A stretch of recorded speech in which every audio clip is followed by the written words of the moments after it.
Pompeia não é apenas um sítio arqueológico, é a cidade romana mais bem preservada do mundo, uma verdadeira cápsula do tempo que congelou um dia comum na vida do Império Romano. Mas como conseguimos resgatar essa história? Quem foram os responsáveis por desenterrar Pompeia? E o que as escavações modernas ainda estão revelando? Neste vídeo, vamos mergulhar na fascinante história da arqueologia em Pompeia, desde os primeiros caçadores de tesouros até as descobertas mais recentes de 2024 e 2025. Prepare-se para uma viagem no tempo. Imagine só, uma cidade com 20.000 habitantes, soterrada sob 6 metros de cinzas e pedras.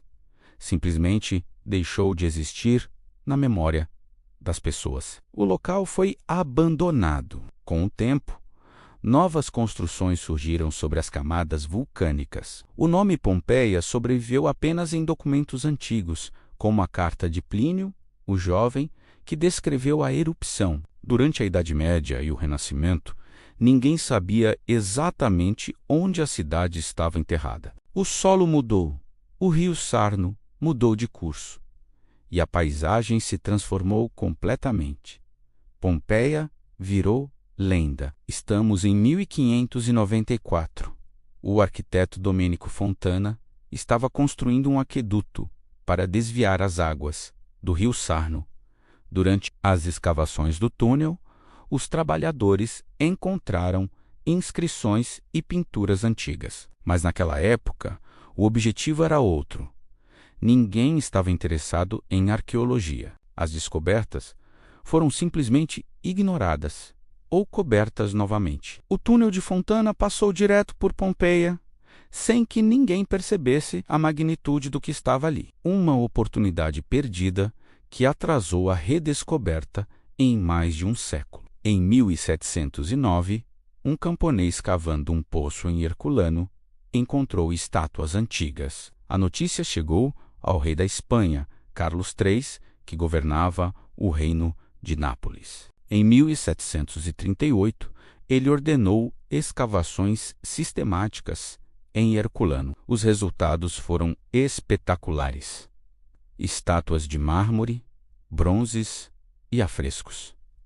O rei ficou fascinado e quis mais. Foi aí que alguém lembrou de umas ruínas estranhas em uma colina chamada La Civita, perto da cidade de Resina. Será que ali também tinha algo? Em 1748, o engenheiro militar espanhol Roque Joaquim de Alcubierre, o mesmo que trabalhava em Herculano, recebeu ordens para explorar a colina de La Civita. As escavações começaram e logo encontraram pinturas, inscrições e objetos. Mas Alcubierre ficou decepcionado. Os achados não eram tão espetaculares quanto os de Herculano. Ele não sabia que estava cavando uma cidade inteira, e não apenas uma vila. Por anos, as escavações foram lentas, desorganizadas e focadas apenas em encontrar objetos bonitos para a coleção do rei. Durante 15 anos, os escavadores não tinham certeza do que era aquele sítio. Achavam que poderia ser a antiga cidade de Estabia. Até que, em 1763, encontraram uma inscrição que mudou tudo. A placa mencionava Rei Publicae Pompeianorum, a República dos Pompeianos. Finalmente, a identidade da cidade estava confirmada. Era Pompeia. O mundo redescobria uma cidade que estava perdida há quase 1.700 anos. As primeiras décadas de escavação foram caóticas. O objetivo principal era enriquecer as coleções reais. Os trabalhadores cavavam túneis estreitos, retiravam o que achavam bonito e muitas vezes destruíam o resto. Paredes com afrescos eram arrancadas, objetos quebrados, e a proveniência dos achados raramente era registrada. Era uma arqueologia predatória, que pouco se importava com o contexto histórico. O que não interessava era jogado fora ou simplesmente ignorado. Muitas informações preciosas se perderam para sempre nessa fase. Em 1860, Com a unificação da Itália, Giuseppe Fiorelli foi nomeado diretor das escavações. Ele revolucionou a forma de trabalhar em Pompeia. Fiorelli introduziu métodos científicos.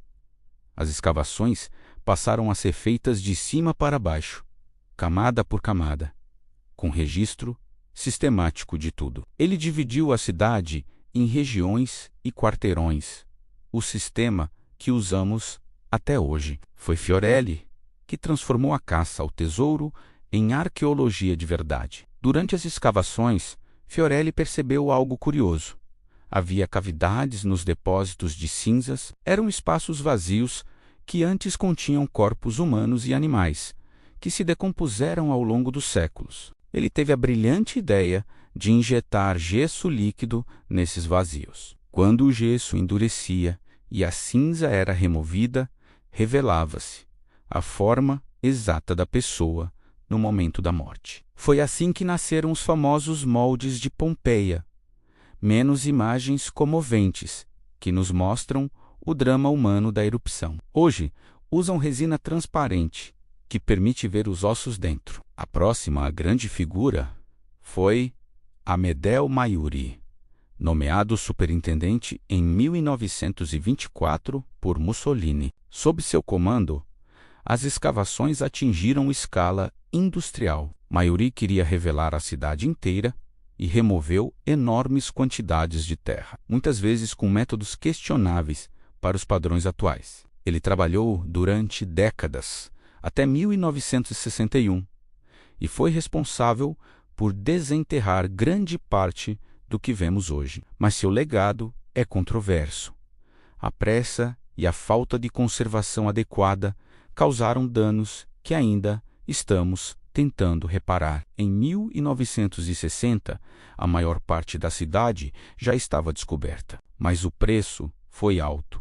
Muitas estruturas começaram a se deteriorar rapidamente. A partir daí, as grandes escavações foram proibidas. A arqueologia em Pompeia entrou em nova fase, mais lenta, mais cuidadosa, focada em responder perguntas específicas. Os arqueólogos passaram a escavar áreas menores, mas com técnicas muito mais refinadas, menos análise de pólen, resíduos orgânicos, estratigrafia detalhada. O objetivo não é mais descobrir coisas, mas entender a história da cidade em toda a sua complexidade. Só nos últimos 5 anos, Pompeia entregou verdadeiros tesouros. Em 2021, encontraram um termopólio, um fast food romano, intacto, com restos de comida que revelaram o cardápio da época. Em 2023, um afresco que muitos chamaram de pizza primitiva,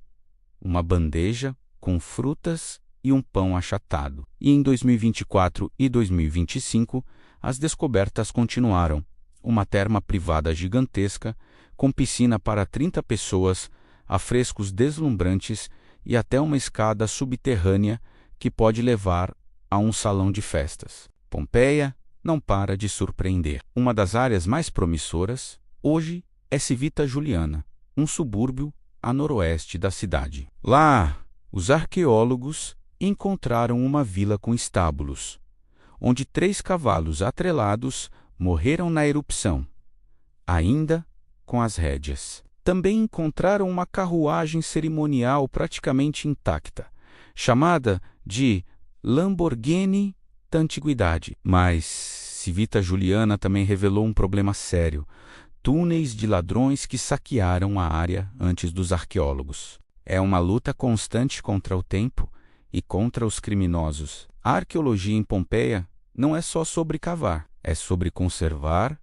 o que já foi achado. Em 1943, bombas aliadas atingiram a cidade durante a Segunda Guerra, destruindo partes que tiveram que ser reconstruídas. Em 2010, um muro da Casa dos Gladiadores desabou. A União Europeia investiu mais de 100 milhões de euros no grande projeto Pompeia para salvar o sítio do colapso. E as mudanças climáticas são uma ameaça nova.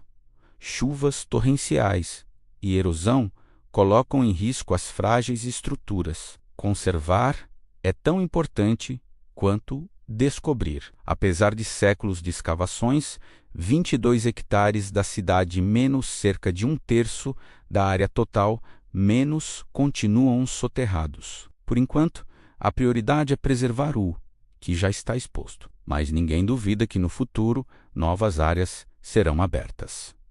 O que mais está escondido ali? Mais casas, mais afrescos, mais segredos do cotidiano romano. A tecnologia avança.